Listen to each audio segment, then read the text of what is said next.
Hello, GenRight Nation. Thanks for joining me today. As you know, this is Tech Talk is something that I do every Wednesday live, 5 o'clock Pacific Standard Time. And today is May 31st. Wow, what a blur. And if you're watching live, I want to say thank you. And today's your lucky day because we are going to give away a $250 K&N gift card. As you know, K&N makes air filters, oil filters, and a whole slew of stuff. So from today on Tech Talk for the rest of the year, for 2023, we are going to give away a K&N gift card. I've got a whole bunch of them, either $250 or $100, still sizable gift cards. So stay tuned, and we're going to do that later on in the show. We're going to do something fun for you to win that. So definitely stay with us on that. Of course, we're here to talk about your favorite subject and mine, Jeeping, right? How to build them, how to drive them, like everything related to Jeeps. So again, thanks for joining us. I appreciate it. If you would please like or subscribe, depending on whether you're on Facebook or YouTube, the GenRight channel or GenRight page, and then turn on your notifications so you never miss one of these, so you don't miss out on your K&N gift card. Jen, who have we got watching so far? Let's see. Josh Nesser says, "What's up, everyone?" Big Josh. Alex Israel's here. Nice. And Mom is watching. Hi, Mom. Don Cars, Adam Halfley, hey there, GenRight Nation. Mark Lawrence, VB Tom from Virginia Beach.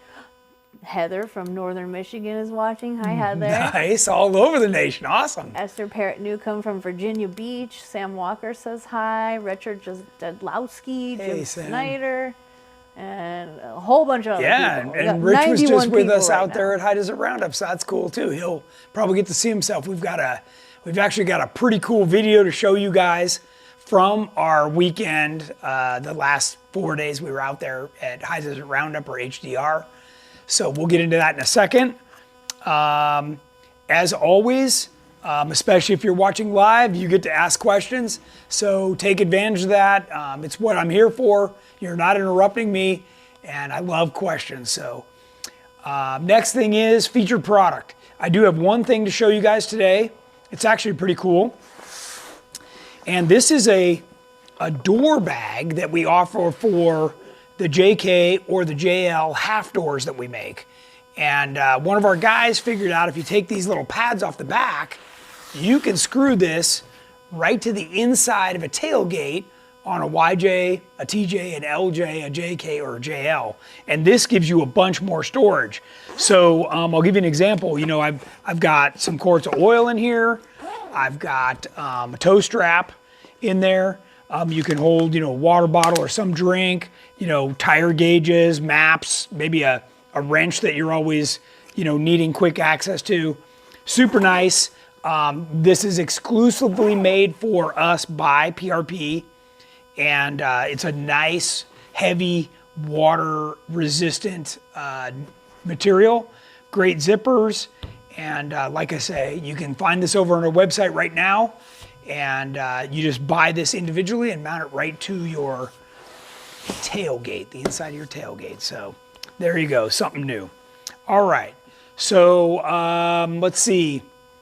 Back to our regular slide. And one of the things that I wanted to show you guys was this video from last weekend. If you haven't heard about High Desert Roundup, it is a unique event. It's not far from Los Angeles here, out in Barstow, just a couple hours away. One of the unique things about it is that on Sunday of the weekend, they host Jeep games. So you actually drive your Jeep in one of 7 or 8 games to challenge yourself and your passengers at some kind of a fun game. High Desert Roundup is a very family-friendly event. And they even have a kids raffle as well as an adult raffle. Lots of people bring their families out by the fire, out on the trail, just, really a great event. It's put on by Cal 4-Wheel, which if you're not familiar with them, they're one of the organizations that helps to keep our trails open. So it's a fundraiser for them, fun for you, and they do, you know, really a nice job.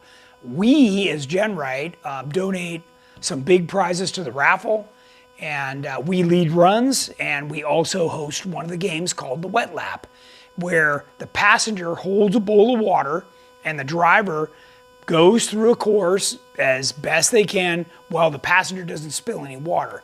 So the passenger, for each ounce of water they lose, that adds 10 seconds to the driver's time getting around the course. The course typically takes about 2 minutes to get around. If you just flat out hauled around the course, you could do it in about 40 seconds. But if you're trying to keep the water in the bowl, it's about 2 minutes.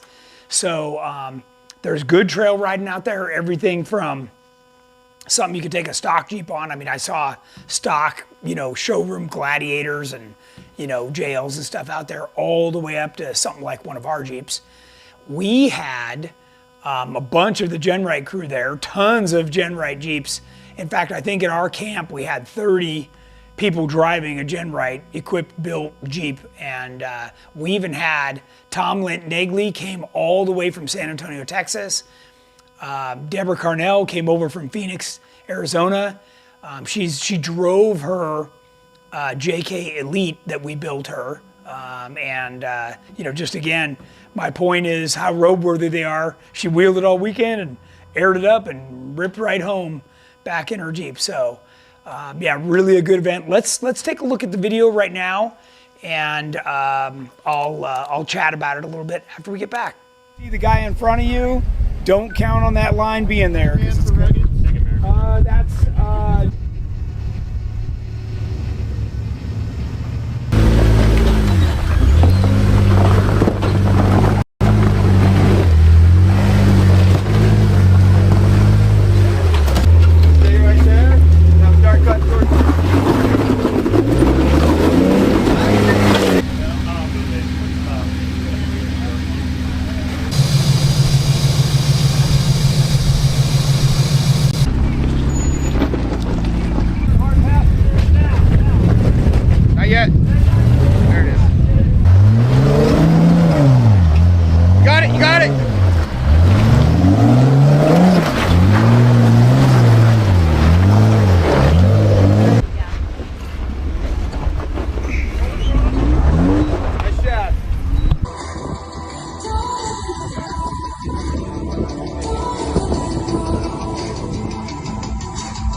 All right, you ready to get soaked?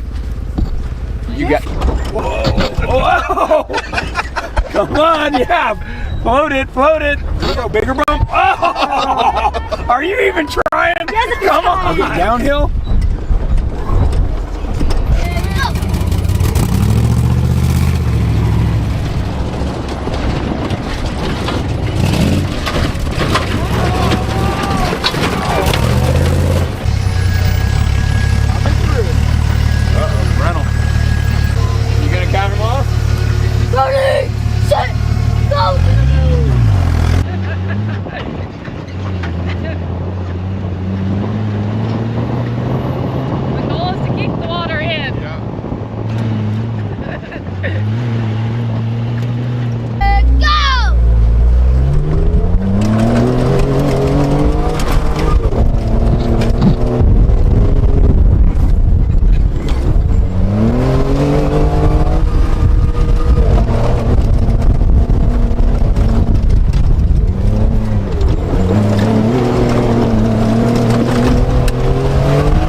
If you don't know him, I'm Tony from GenRight Off-Road. We raised $320 in $1 increments, so that was pretty cool. When I came back with no water, I did it in 38 seconds, but they said that didn't count. So.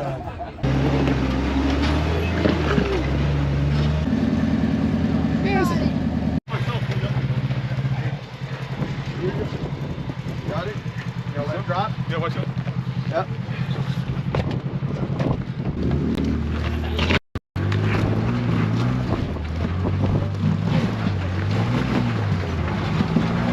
There you go. Stop, stop, stop, stop.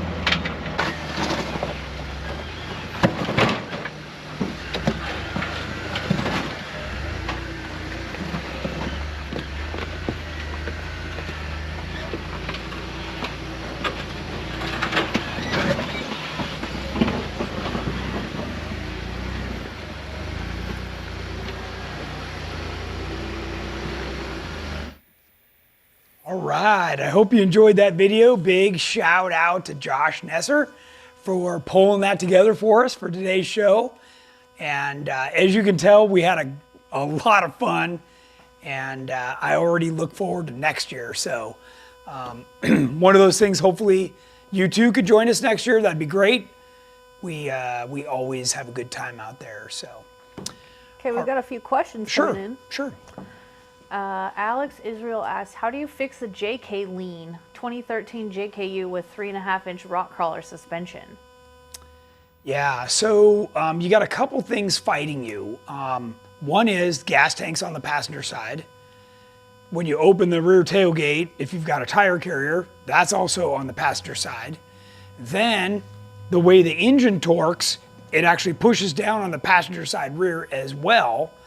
So you got a lot of things that are constantly pushing down that passenger side. So what I would do is I would actually swap springs. I'd put the passenger on the driver and let that even out for a while. If that still doesn't do it, you could slide in a leveling, disc to help do that. If you have nitrogen charged shocks, you could up the nitrogen by about 50 pounds, and that would help level that out as well. So great question. I actually, that's the first time I've ever gotten that one on this show in 3 years. Steve Waterman said, have you ever seen a hydraulic bump stop reduced to 1-inch shaft showing? Person trying to get off the bump stops with lower LCG. Well, that would be tricky. And Steve, I was actually wondering why you didn't join us out there at High Desert Roundup. I was kind of hoping I would see you out there. Anyways, let's get to the question. So the bump stops, hydraulic bump stops, are a little bit tricky. So technically, if you want to do it right, you need a minimum of 2 inches away from the bottom of the bump stop. So that's what they call the acceleration zone. So the suspension needs to be able to move before it hits that bump stop. Because what happens is, by the time it hits it, you're kicking in a much higher spring rate. And you're also going to hear a click, because when the bump pad hits the bottom of the bump stop, which is Delrin, you're going to hear it go thunk, thunk, thunk, thunk. And it sometimes sounds kind of like a loose control arm bolt. Can be a little bit annoying. If you move that even less, then the bump stop's not going to have a lot of room to do its work. I would almost rather ride on the bump stop, lower the pressure in it so that the spring rate won't be quite so aggressive. And if you're really looking for that low. Now keep in mind, if you're going to set it up that low, you don't have a lot of up travel. So if you're truly just crawling, you can't forget and get a wild hair and just go ripping. You're really going to hit hard. So that's just part of the deal with wanting to sit low. So. Okay, VB Tom has a serious question. Sure. About the wet lap. Okay. Do you get any bonus points if there's no water left and the passenger's wearing a white t-shirt? So I did that. That's a great question. I think it was my first lap we did that. So I just decided, nope, we're going for it. It was hot. I think it was 95 degrees that day. So we took off, and I saw, as soon as I took off, I saw most of the water slosh out, right?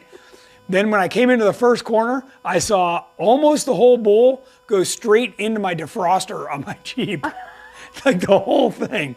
So then we go around the corner, a bunch of it comes toward me. We go around the other corner, it goes out the window. And I think by then we were pretty empty. So then after you come, there's a super sharp corner, and then you come across some whoop-de-doos. So if you had any water left, you're gonna lose them on the whoop-de-doo bumps.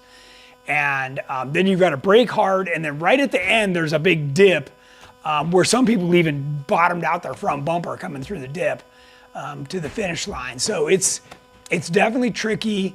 It's fun.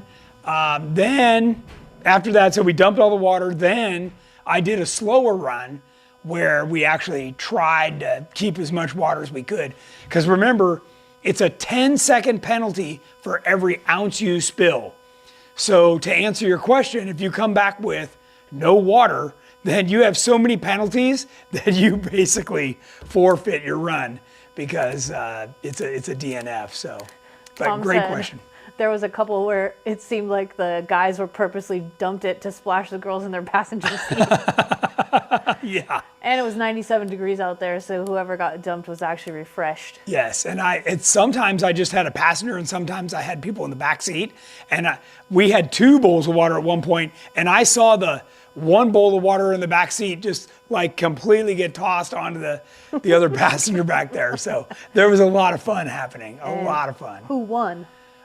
So my buddy Nick Repanich won in his side-by-side. He turned an awesome sub 60-second time with no water loss. He beat me out. I was at 1 minute and 8 seconds, and he beat me out in double overtime because we were battling for who could do it. So I got to give him credit. He did a good job. He was smooth. John Deere says he should have swapped to let the ladies drive and the gents hold the bowl filled with beer. There you go. Yeah, I would have been drinking it. Yeah, by the way, we've had all kinds of people try and cheat over the years. We've seen everything from them take the bowl and push it up against the soft top on the roof. We've seen people take their shirts off, soak up all the water, then wring it out at the finish line. We've seen them take their hat off and put it over there. We've had all kinds of, we've even seen them drink it and then spit it back in when they get to the finish line. So lots of shenanigans over the years. A lot of fun. I'm telling you, everybody has a great time. And we raised, so it's $1 a lap. It's obviously, this is all a fundraiser, right? We raised $320, so that was pretty cool too.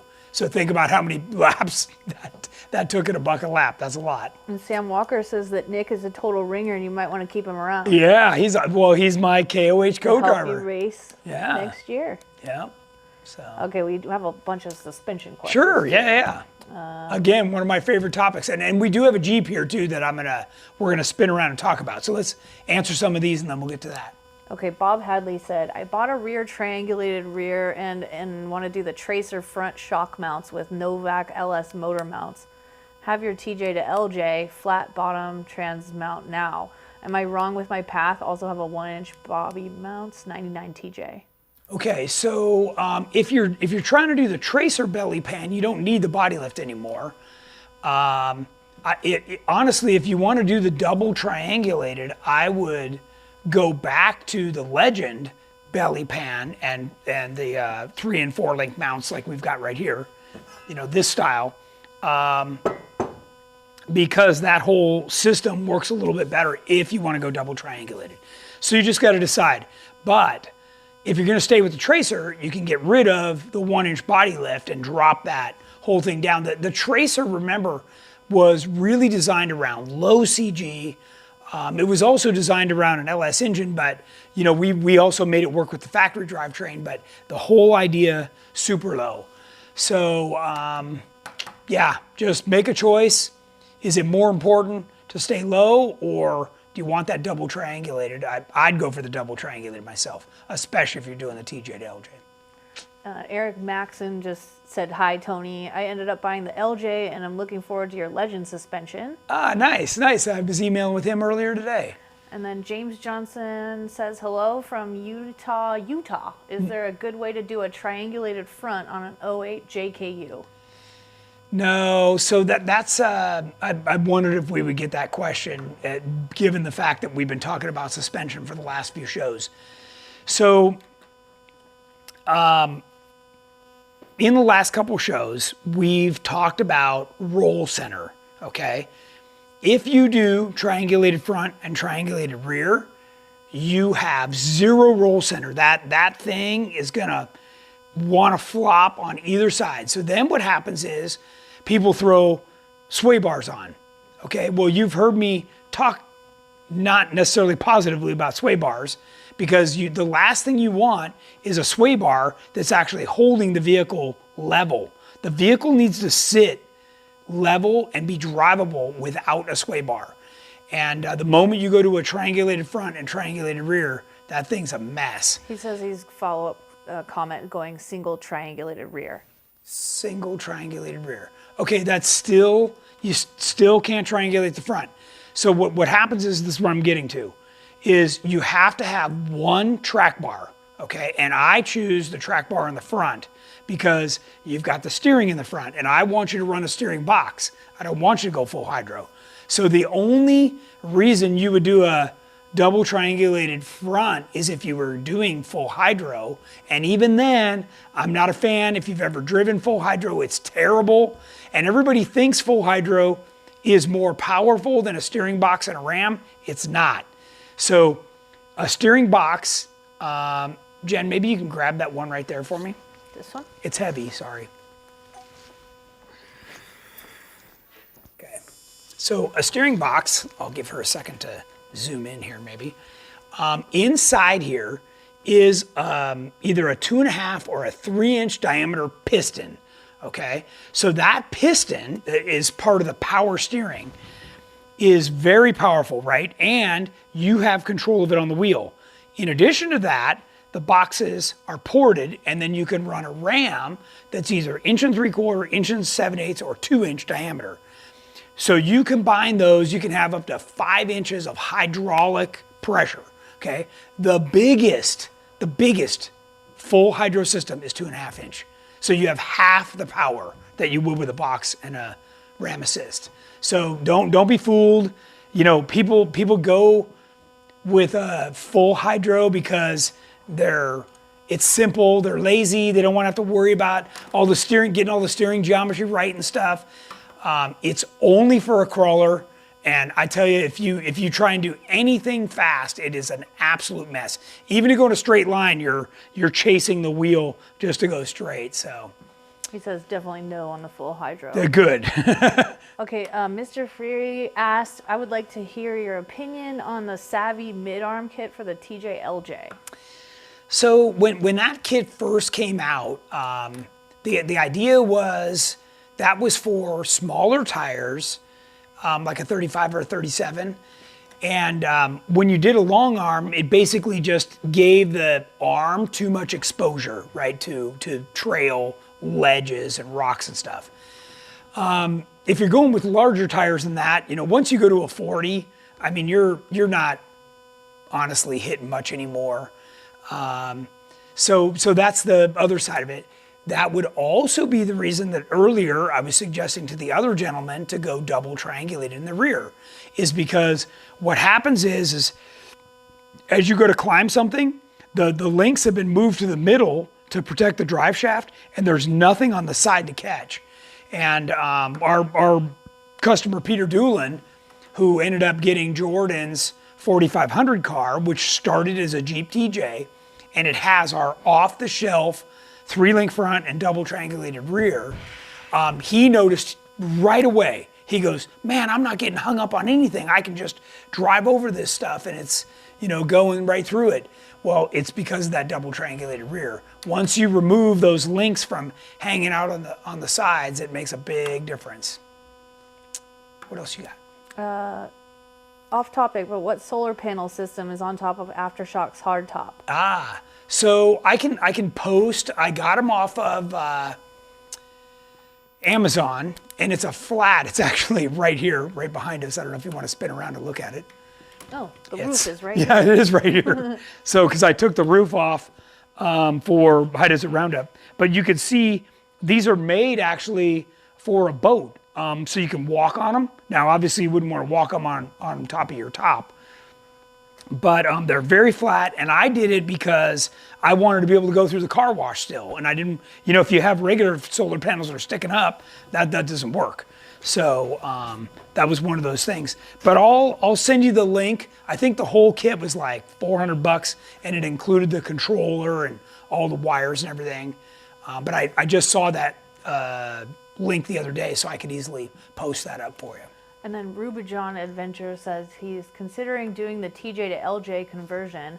How does this affect the towing capacity with the integrated bumper? Would this support a small overland trailer? It would support a small overland trailer. I don't know if you've had a chance to look at the pictures that we've got on the website. By the way, if you're ever on our website and you see a picture, on the product you're looking at, if you click on that picture, it will open up to like full screen, high detail. You can zoom in and out. That rear bumper is way over designed.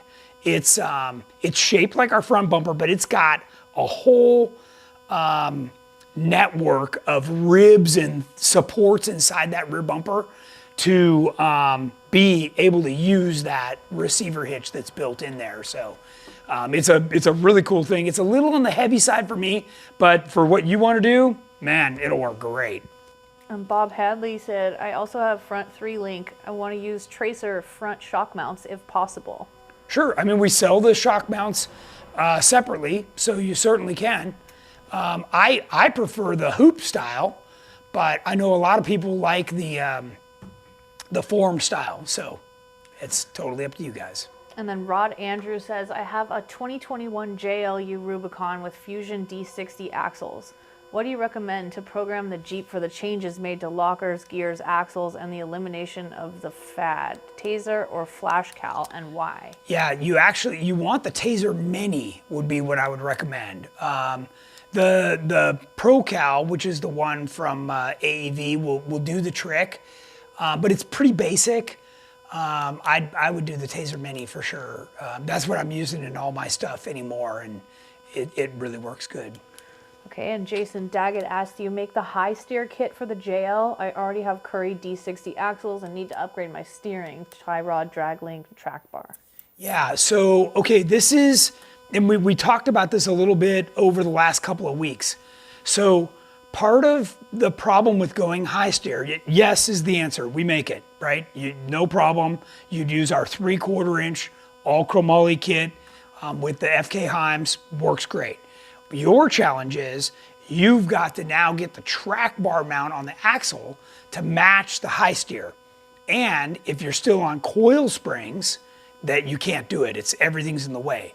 So you need to be ready to convert over to coil overs in order to make all that work, because you need the room, like I was showing.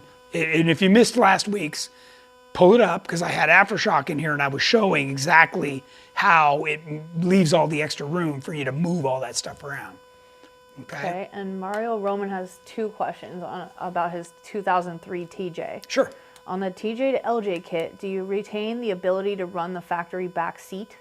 You do, yes. Okay, and if I get the aluminum mini boat side sliders for my TJ, but later do your TJ to LJ kit, will I need to drill different mounting holes for the TJ portion of the hub, or will the front 4-ish holes line up with the longer side? Ah, great question. Okay, so this was, when I started this company, this was one of those things that was like super important to me, that if you bought our parts and then down the road you upgraded and changed, everything works. So whether it's the rocker or the corner guard, when you're going from TJ to LJ, all of those holes match up. So the holes that were existing on the TJ will absolutely match up. And so, yes, absolutely. Great question. I've never had that question before either. Okay, I think we're caught up for now. Yeah, doing pretty good. Yeah. Doing pretty good. I hope I answered everybody's questions there pretty well. Sure. Max Zink says, I have Dynatrack 60 and 80 in my JLU 2021. Will PSC do the trick for steering? So the short answer is yes. I'm not happy with it. I think that they're offering something, and for most people it's probably fine. It's not up to my standard, so we're working on other stuff, and just stay tuned. The moment I've got it in my aftershock, which is not far away, then we'll be able to share it with everybody and make it available to the public. But it's going to be good. So, Okay, and I'm pulling some of the components that I've used forever in my JK into my JL. So I'm just not happy with the steering, options or what is considered to be okay in a JL. Not at all. I want better, way better. So. Okay, Mark Lawrence said, 04 LJ, just finished up the tracer build this weekend. Installed the 2.5-inch IBPs currently set with 1 inch of preload on the main nuts. Question, where do I set the secondary nuts when these springs are new? Plan to start with light wheeling for a shakedown. Okay, and that's a great question. The springs will settle. So let's talk about that. I've got a coil over right here, and I'm gonna stand this baby up, and I don't know if you can see the secondary nuts are way up, right? I'm gonna spin it down. Now, what you need to know is on a brand new King, they put this tiny little O-ring in here. So what you gotta do is separate the two secondary nuts or crossover nuts, some people call it, and get the O-ring out of there. Just take a dental tool and pick it out of there. You're actually gonna break it. Just get rid of it. There we go. And now you can spin those rings. They were originally made with that O-ring in there to keep the rings from moving around, but really all it did was keep the top one. So just get rid of it, and then if these rings are tight, I want you to just use a flathead screwdriver and a hammer, and then roll them down until they're just, and what I'm looking for is 1 finger's width above the top of this plastic slider, okay? So roll those nuts down and start there. And what's gonna happen is you're gonna notice that after you use it a little bit, it's gonna be sitting right on there because the springs are gonna settle. And then you can move them back up, 1 finger's width. And like I said, use a hammer and a flathead screwdriver and just lock these together. Don't go crazy. They're not moving much. And if you ever need to move these, especially after you've been out using your Jeep, make sure these threads are clean. If you have to, blow it off with air, take a little toothbrush or something. But if you get sand between the thread and this aluminum nut, the sand will get in there and actually lock that nut up, or sand, mud, dirt, anything like that. So just make sure it's clean before you move them, and then things will go a lot smoother. Now, the other thing is I'm adjusting this, fully extended, right? You need to do this 1 finger at ride height, okay? I always have to repeat that. And if you haven't downloaded the form off our website, so you go to Company, Tech Talk, and then there's a bunch of downloadable forms. One of them is our shock form. That'll help you keep track of it. And if you call us with questions, we might request that you send that over. And then it's really easy for us to help you. So great question. I like the 1-inch preload, especially if that gets you at the right height that you want. So yeah, move these nuts and you're well on your way to getting your suspension dialed in. Jason Daggett said, I changed my JL PSC setup to a JK Resi and cooler setup in my JL UR and works like a charm. There you go. Awesome. And then, okay, there's a question about, do you make anything for the suspension-wise for the Gladiator? So I don't have anything yet. Obviously the front is exactly the same as a JL. It's the rear. And what we're working on is we're working on our EXS for the rear. So what I would say is check out Rock Jock. They make a really high quality kit with genuine Johnny joints. That's really what you're after, is big 1.25-inch shank Johnny joints that are greasable, serviceable, and they're gonna have nice thick arms, and really that'll be a kit that lasts.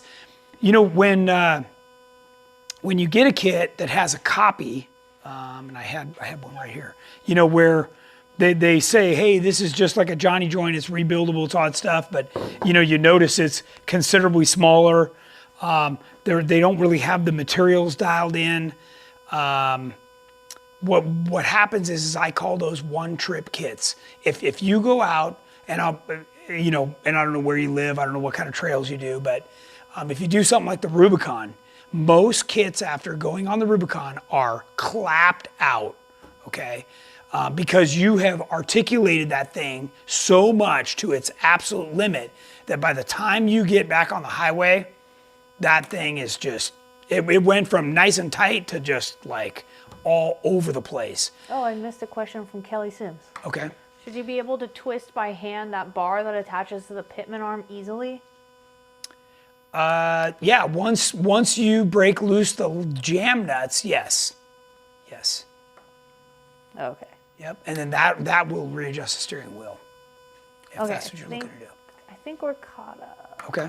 So yeah, for the guy with the JT, or you know, if you're a JO guy, just look for a high quality kit like the Rock Jock. That'll be good for you. What's the best cleaner to clean coilovers?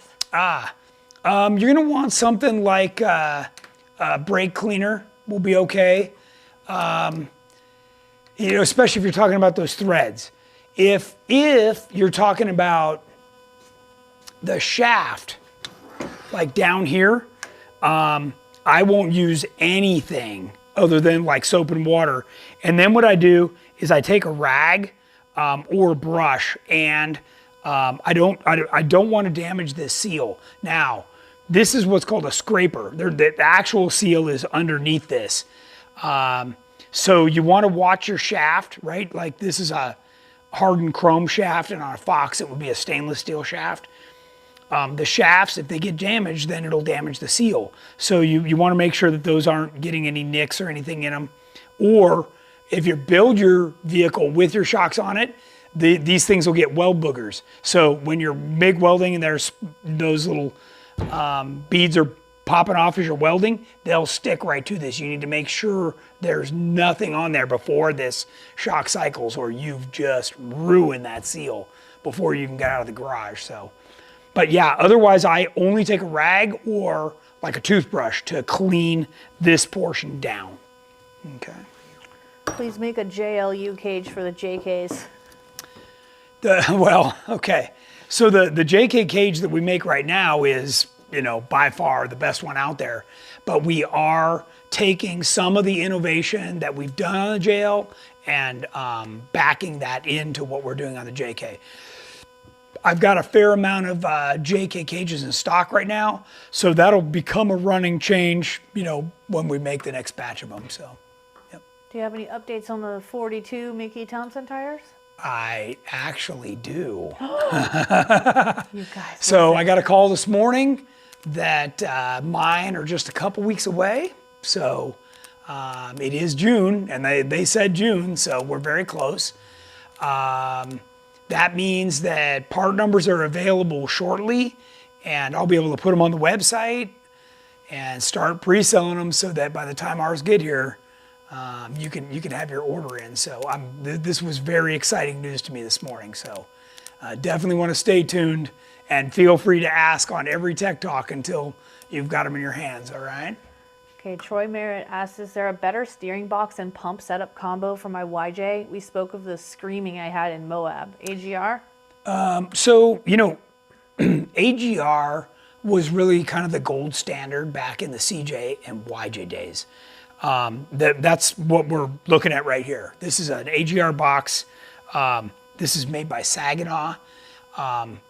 Many of the companies, whether it's PSC or AGR or Howe, they'll make a Saginaw box conversion for like a TJ or an LJ, and my preference is this Saginaw box. This is the gold standard of steering boxes for sure. Now, you know, the difference for this one over your stock one is this one's been ported. It's been gone through. It's got better stuff. You know, they make sure that everything's good. They add this extra cap in here on the front and the top. Steering boxes are adjustable by this Allen screw right here. It has to do with the way that the worm gear comes in, but you've got to be very careful about doing that because you can actually overload the worm gear if you don't know what you're doing. Typically you just move these like a quarter turn at a time, and all they're good for is just taking the slop out of the steering. But what I advise you to do, so this is how the box would be sitting in the Jeep, right? If it's an old Jeep, you know, you've got a couple of U-joints here, you got another one here, then you're up at the steering wheel. Well, many times the steering column shaft develops slop. So you want to make sure that you're not adjusting this, trying to take the slop out of the steering when you've just got clapped out, you know, in other areas. So, because otherwise you can quickly damage the box by messing with that. Yeah. So, and then, you know, pump, let me grab one. I'm going to step off camera for just a second and I'll grab a pump and I'll show you. So on the YJ, that's what they call the ham can. And on the TJ, it's this slick little dude right here, what they call the TC pump. So believe it or not, that little guy, you put a pulley on, here's a pulley. So you slip up, but it actually presses on right here. As this spins, it generates the pressure, and then that's what you know, is your power steering. Okay, this typically bolts up to the front of the motor or the head, and but it's a tiny little unit. I mean, it's amazing how small it is. It's got bearings in it, and this obviously this is an aftermarket one. This particular one happens to be a steel housing. These also come in aluminum housings. So I typically get the steel housing. I like those better. The bores stay, you know, steering fluid gets about 300 degrees when you're really pushing it.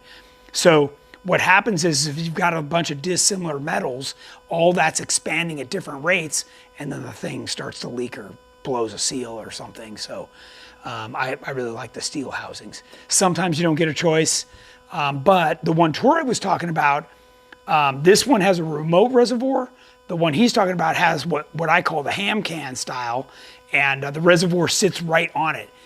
Now, if you talk to somebody who knows about steering, like the manufacturer, they prefer the ham can style because the pump guts are just bathed in oil. So it's a really cool system, where otherwise you're relying on the reservoir to, you know, get the fluid back and then flow it back into the pump. Sometimes that can't happen as fast as you're using it. So I realized that was a simple question and I'm giving you an education on power steering. So that's a whole nother show. John Deering, would I have to change out my stock seats if I put the cage in my JKU? No, absolutely not. All of our cages are designed to fit the factory seats, the factory hardtop, the factory soft top, factory full doors, half doors, always all that stuff. We're assuming you have a completely stock Jeep that you're putting a cage in. So we make sure that always fits regardless, all the way down to CJ on up to JL. So yeah, do not feel obligated to change the seats, especially in the newer vehicles, guys. Yeah, they're comfy in the JL. Well, not only are they comfy, but it gauges, it's got a sensor in there that knows how much you weigh and how fast it fires the airbag. Yeah. It's got all these sensors, you know, and I don't know about yours, but mine are heated. I don't want to give those up either. Nope. That's a pretty nice feature. So yeah, leave the factory seats unless they're trashed, and even then you can get them recovered, so. Mark Lawrence says 95 YJ, Dana 44 front end ball joint question. Other than ball joint deletes, the question is, what ball joint manufacturer do you recommend to use? Great question. Okay. If you ever have to buy a ball joint, drive shaft part, ring and pinion, you want genuine Dana Spicer. Okay. That is the best. So you're going to pay more, and they probably don't stock it, so they'll have to order it. but you know, and when I say pay more, it's like 20 bucks more. It's totally worth it to me. Like just spend a little bit. It's like these stupid bolts we were talking about the other day. You know, they give you a grade 5. Well, you know, the grade 8 is another buck. Like, come on. So. Okay. We had a question. Now I gotta find it. Everybody's doing good. We got about 15 minutes left. Billy O'Laughlin. Hey Tony, for someone who can't afford the Elite setup yet, what's the best option for lift style for a two-door JK? Short arm or long arm on Terra 4444 with 37's weekend wheeler? Okay, so you know he's at that tipping point, right? He's on just big enough tire where you're thinking about long arms. You can get away with short arms. I would recommend, you know, that you, especially if you can keep it low, stay on the short arms. You know, that's going to benefit you. But you've got to keep those. You can't, you know, if you have an arm that's really angled, that's not going to work good. The arm has to be, you know, maybe angled like that, and you want them as flat as possible. So if you can achieve that, you know, based on the rest of the build you have on 37s. And you know, by the way, put on aftermarket fenders. They open up the fender wells huge, and then you don't need as much lift. You can actually let it sit down. And by the way, you know, one of the things that I always call BS on is when you buy a lift kit, you know, and it comes with this like giant spring and longer shocks and all that. You know what else it comes with? An extended bump stop. So you actually don't get any more travel, guys. You know, they extend it up so, you know, you had the same, you know, whatever 4, 5, 6 inches of travel. I think it's ridiculous. Don't even get me started. Like, to me, that's just such a bait and switch or big scam or whatever you want to call it, but I hate it. I hate it, so. Callie and Kim say hi. Hi. Hi. Do you have any video on how to change oil in the coilovers? I need to change out mine, says Michael Rorick. Okay, so that is a highly technical thing, and let me tell you why. So first off, introducing any air into your shock is exactly the same as putting air into your braking system. So you know how the moment there's even a little bit of air, your pedal just goes to the floor? Well, your shocks are the same way. So if I'll give you an example. So say for instance, you even like crack this fitting loose for a second, you know, one of these fittings just going to the reservoir, you've introduced air and your shock already will stop performing as well as it did. In fact, when you look inside a reservoir like this, we happen to have this one cut apart, what happens is the reservoir, this entire side up to the bottom of this piston right here is filled with oil, okay? So what you do is you charge this with nitrogen, and so there's this much nitrogen, or you know, typically it might be about half. So the nitrogen is applying pressure to the oil. That pressure keeps the oil from foaming, okay? Because otherwise you're introducing air into the oil as the shock's going up and down. So that's why everybody wants a reservoir, because the reservoir, this piston floats inside, because as the shock shaft comes up, it pushes more oil into this reservoir, and as the shock extends, it pulls the oil back out. So that's why it's important these hoses aren't damaged, because the oil is literally flowing in and out of this thing at a rapid rate. So, and like I said, you're using the nitrogen at 150 PSI, which is a lot, to keep that oil under pressure to keep it from foaming. So. Okay, D. Lopez says, I have an 06 LJ with a rusted back end of the frame. Does the TJ to LJ kit, would it work? And do you sell the back end separately? So we right now we already sell a replacement rear cross member that you can either cap what you have or take it off and replace it. So if it's just that, but you know, the kit is thicker. You know, factory frame is 1/8 inch thick, and ours is 3/16. Everything's thick, and because we know anybody that puts that on is going to really be out there thrashing. But beyond that, right now that kit is too new that we're not really separating that stuff out. But I can tell you, I'm pleasantly surprised how many people are getting that new TJ to LJ kit.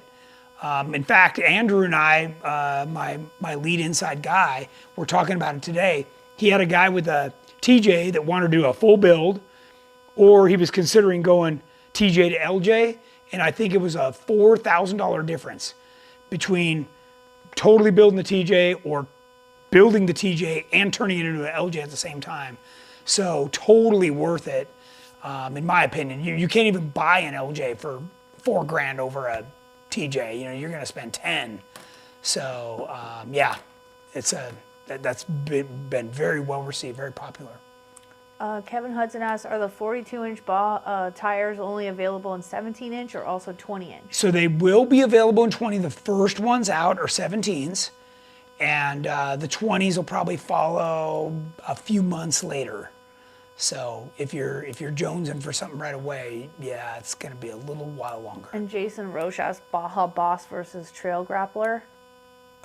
Well, you know, remember the Baja Boss is a newer tire, so it has a little bit newer technology, newer rubber compound. The Baja Boss also has a different type of sidewall than the Trail Grappler does. The Trail Grappler really is a stiff sidewall tire, and I like the fact that the Baja Boss is a little softer, you know, more pliable sidewall. I've had great luck with them. Everybody, so it's pretty funny, you know, people, at least that wheel around me, are one by one switching over, and every single person, and many of them have come from Nittos, are just like, dude, you know, I can't believe it took me this long. Like, this is by far my favorite tire. So, and I know that they've gotten on our website and written reviews, and so, yeah.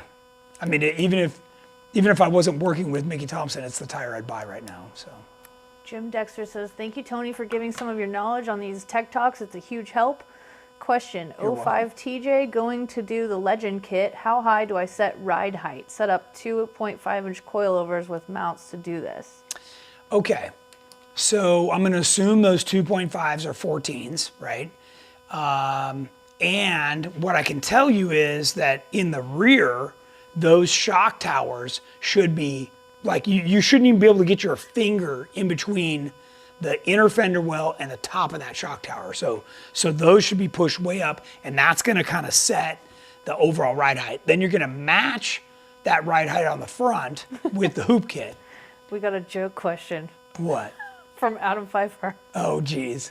Has anyone talked about ORIs today? No. That's pretty funny. That's pretty funny. Okay, so back to the guy asking about how to set it up. So you'll put those rear towers in, you'll match it with the front. Now, I don't know what kind of wheeling you're doing. I'm not even sure what size tire you're on. I'm gonna assume you're going to 40s. Typically, I would never set the belly height any less than 17, and I would never have it any higher than 22. So say, for instance, you're gonna go to Johnson Valley and you're wheeling with the big dogs, then you're gonna be in that 21, 22 range. So it just kind of depends. Besides the fact that most people like to set up their Jeeps these days a little lower CG. So yeah, just make sure that you check at full compression. You know, so take the springs off the shocks, let everything compress, check your drive shafts, your steering. You know, you got to make sure stuff's not getting to the radiator, the oil pan, the bottom of the tub. You know, the Legend is our builder's kit, so all that stuff is 100% up to you to make sure there's no collisions or, you know, things happening with the rest of the components. So, but feel free to call in. We totally support that product. Tucker Austin says, what gearing setup would you recommend for the TJ 4.0 with 32 RH, 2.72 T-case, and 35s? Live in Washington State. 4.56. And thanks, Adam, for being on. I appreciate that. We just saw Adam over the weekend at HDR. Hi, Adam. With his booming stereo. Hi, Kayla. So good to see you guys watching Tech Talk. Appreciate that. Any updates on the new speaker ideas for the JK cage? So I was working with one company. Things were going great, you know, because the whole aftermarket stereo business is a whole beast of itself. And I really like their internal speaker components, and they were going to make the housings for me, but the pricing came back and it's just ridiculous. So I'm trying another route. Bear with me. I hope to have something soon. What I did come up with is a universal design that fits both the JL and the JK. So just sit tight and I'll have something for you pretty soon. Mike Sullivan asked, what shock pressure do you run in your LJ builds? So if you're running a reservoir like this, right, any shock that has a reservoir, Fox or King, at full extension needs to be 150 PSI of nitrogen, okay? Now, I'm gonna give you guys a little tip. So say for instance, you've got all the springs and everything right in the right spot like I've told you to, and you say, geez, Tony, it still seems kind of soft, I'm bottoming out. Okay, then you can go up to 200 PSI, you can add 50 PSI, and that will simulate an extra 10 or so % of additional compression dampening. Now, if you drive that and it feels better, then you can have your shocks revalved and tell the guy, I ran extra nitrogen, and they'll know exactly how much extra compression to put in. Jeep Pope wants to know, does GenRight rebuild coilovers? We don't. Everything I do will go straight back to the manufacturer. Those guys have all the right parts. They'll also stand behind it if something goes wrong.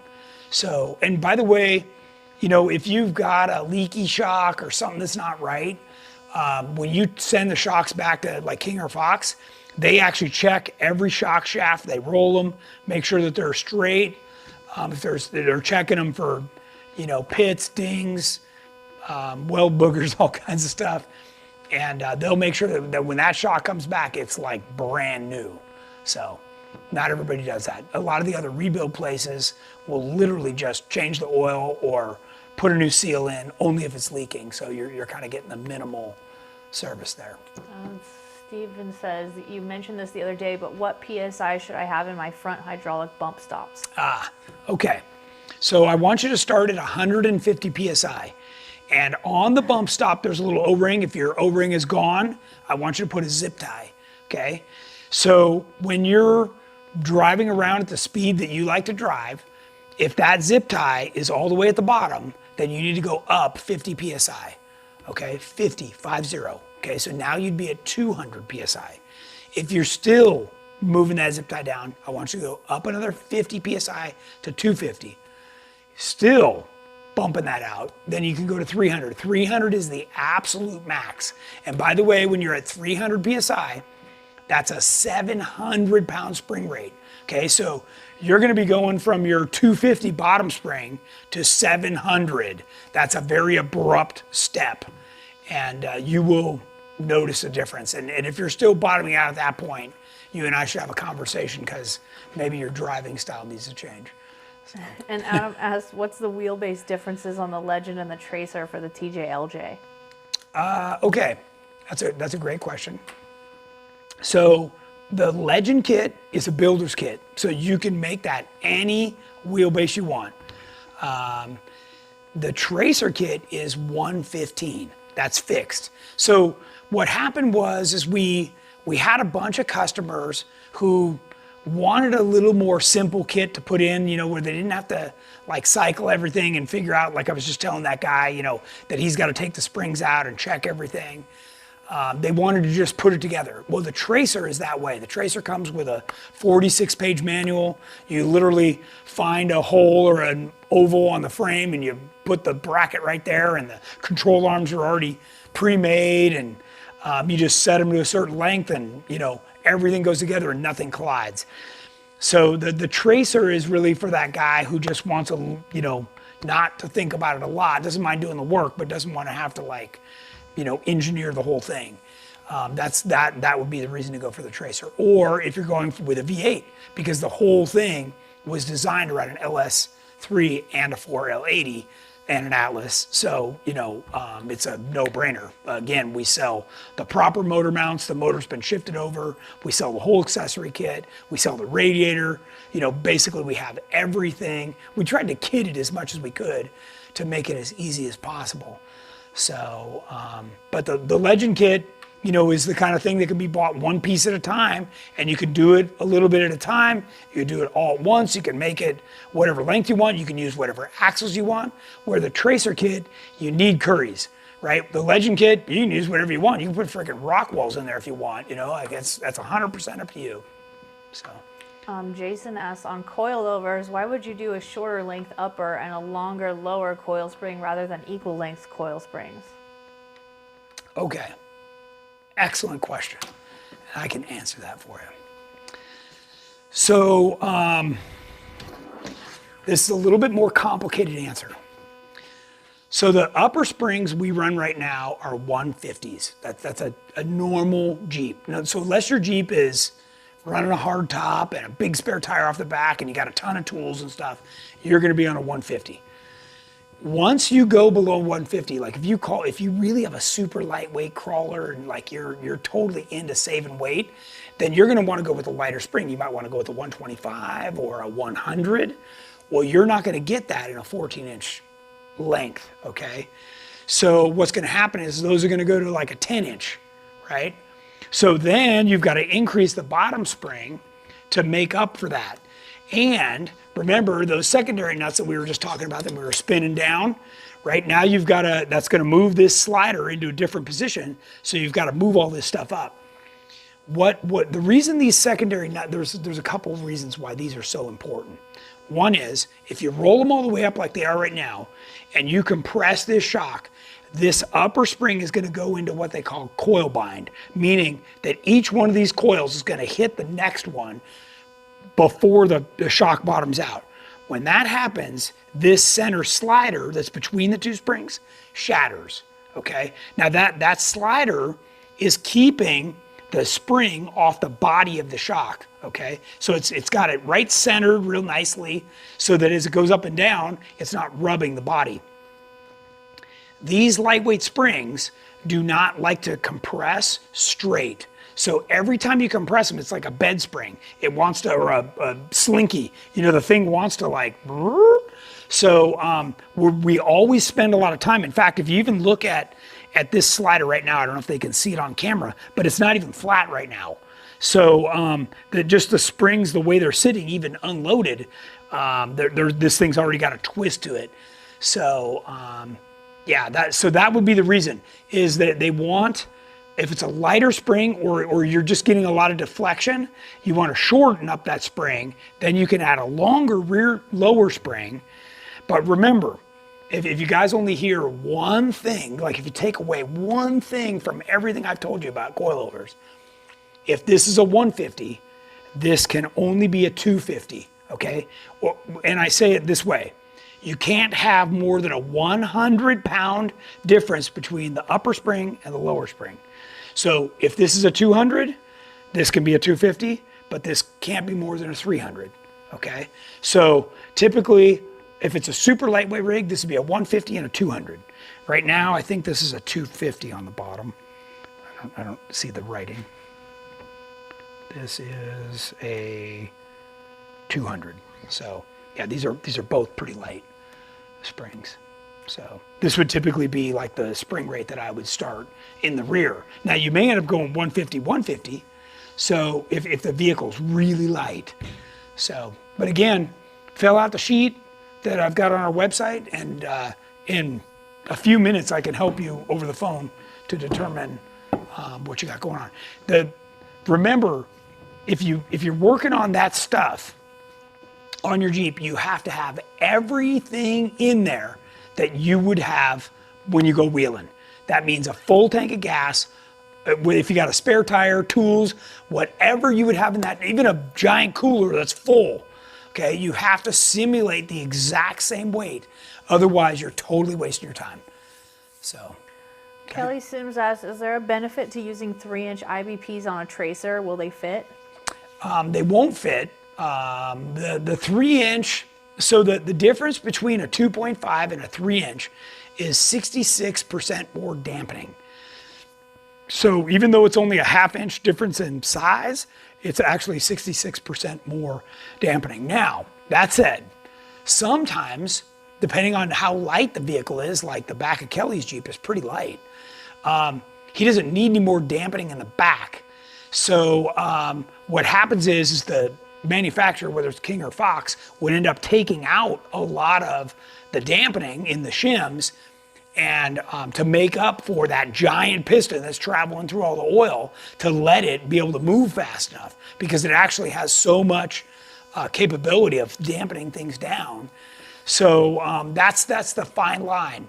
So when we did the Tracer, that's why we went with the 2.5, because it was a fine line. And even on my Terremoto last week, or actually the last 2 weeks, I showed a video of the Terremoto coming down Boone Road, and you could just see the axle just super live. Those were on 2.5 IBPs. And I saved those shocks. I still have them here, because one of these days I may go back to those just to acid test and make sure that I'm actually moving forward with the 3.0s. I think I am. I do like the 3.0s, but every once in a while it's nice to go back and be like, hey, is this really as good as I think it is? So we'll see.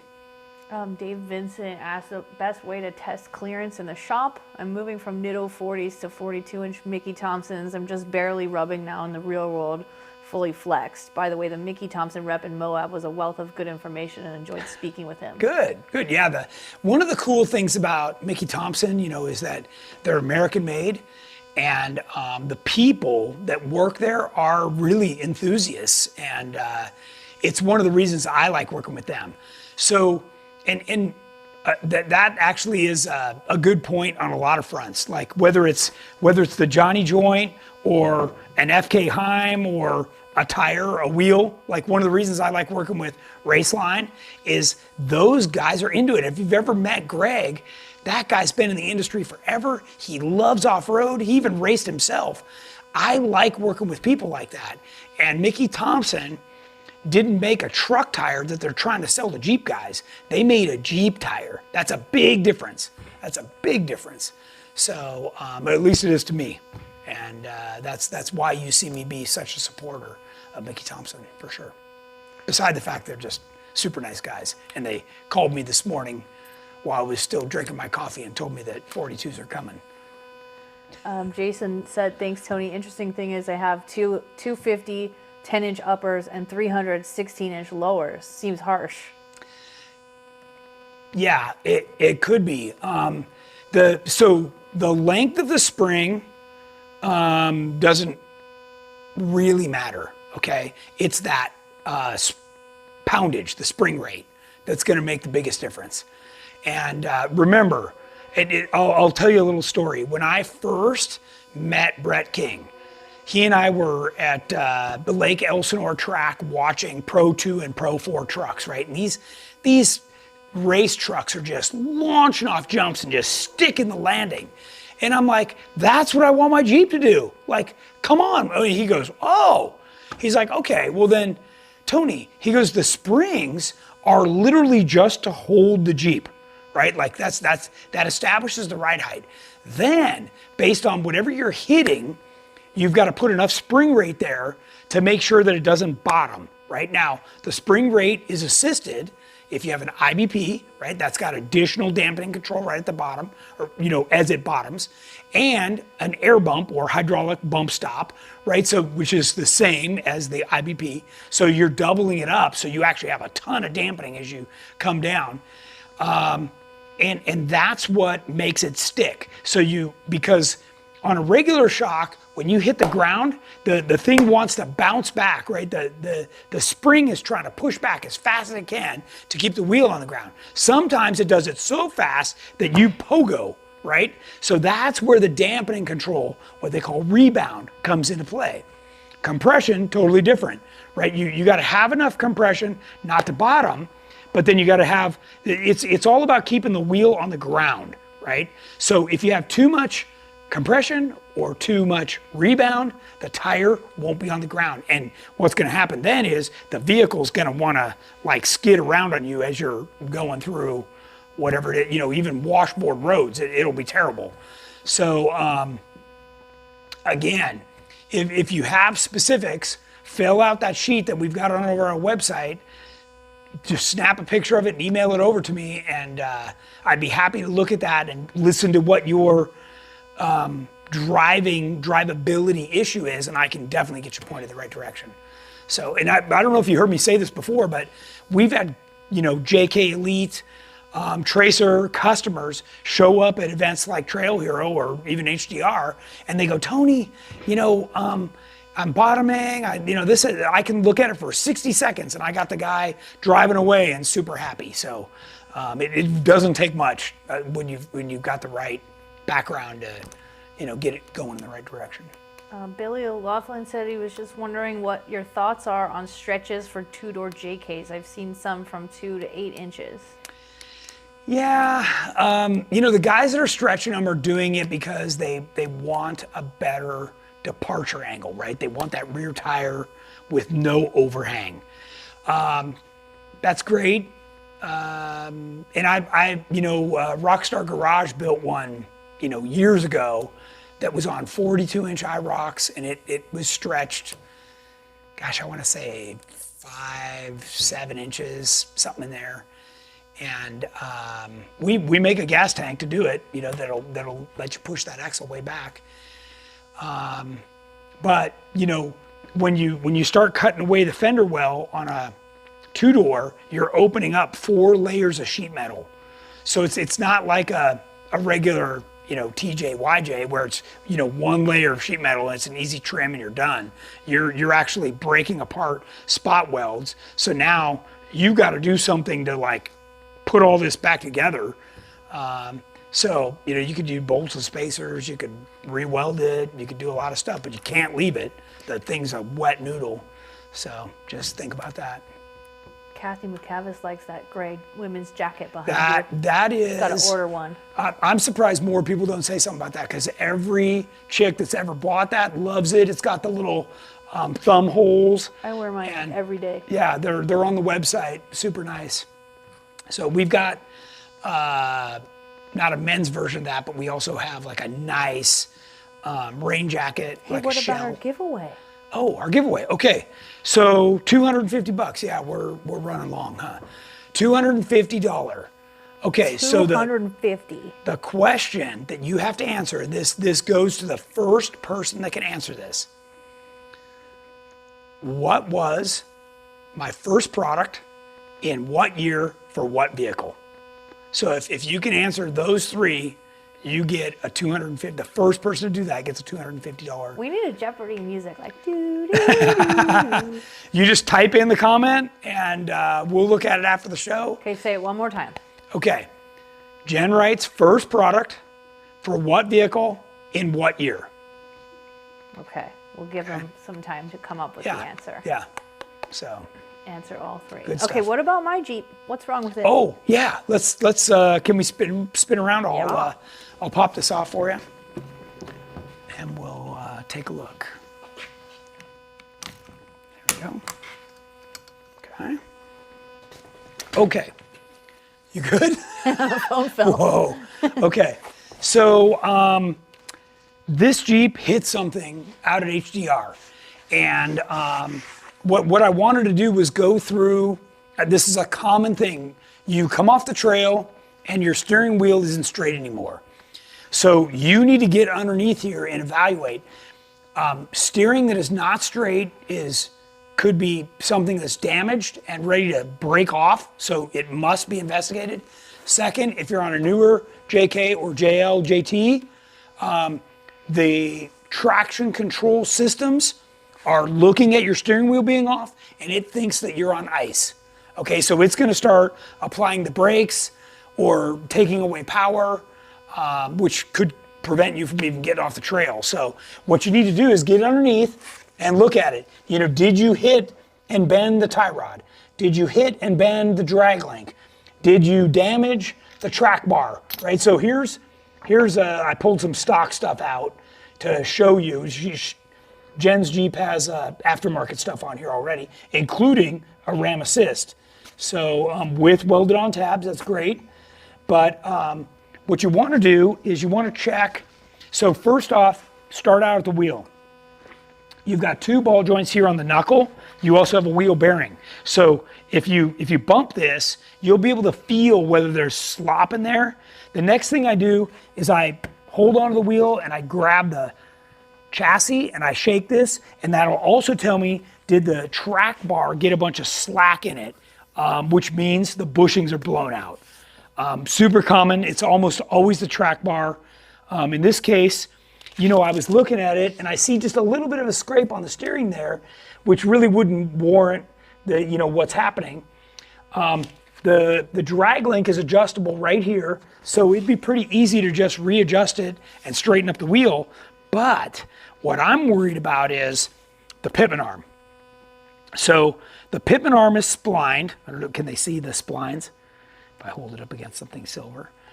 And that fits on to your steering box on this shaft that is splined, that has the male version of the spline, is called the sector shaft. Now you can only see about 1/4 inch of the splines, but if you hit something hard, it'll actually like start to bend. It'll twist these splines. So you need to get a flashlight and inspect those splines that they're still straight.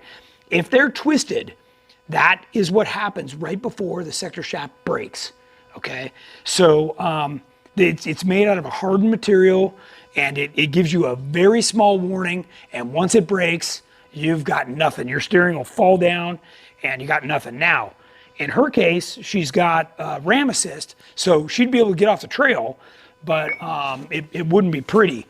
And after I inspected all this, what I found was this. Can you see that pretty good? Mm-hmm. The track bar mount got hit and is cracked. Okay, so this whole thing is bent, so this needs to get pulled back out, re-welded, reinforced, so that it can't do that again. And it already scarred up the cylinder on the ram, so we got a little bit of work to do here, but at least we found the source of the issue. So now what we need to do is fix it, check the steering wheel again, and see if that's really what the issue is. It may not fix anything, and then we'll have to still work on it. There, yeah, a little more. Open it again. That's it. Oh. Ooh, sketchy. Uh-oh. There we go. Okay. That's why we don't take the tripod very often. Yeah. Sorry about that. We don't take that off very often. Okay, Okay, the three-part question needs 3 answers for the giveaway. So say the question one more time, because I'm getting a lot of 2-part answers. Okay. What was GenRight's first product? What vehicle was it for? So Jeep, and what Jeep, model? But Yeah, what model? And what year was that done in? So. What year was that done in? I mean, all of you know what my first Jeep was. Come on. Like, really? Okay, I've got a bunch of 2-parters. Gas tank TJ 2004. No. No. Gas tank 06 YJ. Getting closer. But now I need to know what year. Fill it in 06. quick before somebody else gets it. 06, right? What do you mean, what year of what? Oh, yeah. Isn't that the right answer? Yeah, 06 is the right answer. Yeah. I think Somebody got it? Kathy McCavis got it. Nice. I'm pretty sure she answered that all 3 parts. Okay, well, she must need a $250 K&N gift card then. Yeah. So for those of you that didn't win, Kathy. you still have a ton of chances through the rest of 2023, because we're giving away one of these for every single Tech Talk we do now, between now and the end of the year. So you definitely turn on your notifications, like, subscribe, and get yourself one of these bad boys just for watching. So, all right. That's all I got, unless you got more questions. We're way past time. Yeah, we're good. Are we? There's all these, answers to scroll Of through. I course. may have missed a couple, Okay. but we answered a lot of questions. Okay. Well, we'll definitely go back and Congratulations, Kathy. verify that she's the winner and get her that card. So, all right, everybody. Thanks again. We really appreciate you joining us live. Share this with your friends, and we'll see you next Wednesday.